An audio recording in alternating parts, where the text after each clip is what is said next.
As usual வியாழக்கிழமைனாலே நம்ம என்ன பண்ணுவோம், கிளம்பி பாபா கோயிலுக்கு போயிருவோம் இல்லையா? இன்னைக்கு காலையிலேயே போகாம ஆஃப்டர்நூன் தாங்க கிளம்புனேன்.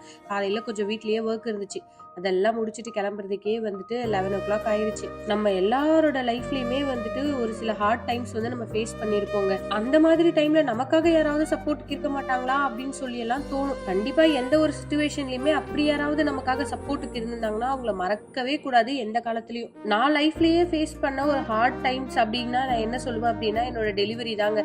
கோவிட் டைம் அப்படிங்கறதுனால வந்துட்டு பெரிய ஸ்ட்ரகிளா இருந்துச்சு. அவ்வளோ ஒரு கடினமான நாட்கள்ல எங்க கூட இருந்தாங்க எங்க ஃப்ரெண்ட்ஸ்.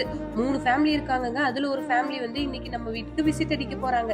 இங்க அவங்க வேற ஸ்டேட்ல இருந்து நம்ம வீட்டுக்கு வராங்க. அதனாலதான் காலையிலேயே பல வேலைகள் இருந்தது. வீட்லயே இன்னைக்கு காலையில குக் பண்ணி வச்சுட்டு தான் கோயிலுக்கு கிளம்பி வந்தேன். வியாழக்கிழமை நம்ம வீட்டுல வெஜிடேரியன் தான், கேரட் பீன்ஸ் பொரியல். அப்புறம் நான் பண்றதுலயே அவங்களுக்கு ரொம்ப ரொம்ப பிடிச்சது இந்த கத்திரிக்காய் குழம்பு தான். கத்திரிக்காய், மொச்சப்பயிர் எல்லாம் போட்டு சூப்பரா ஒரு காரக்குழம்பு பண்ணி வச்சுட்டு வந்தாச்சு.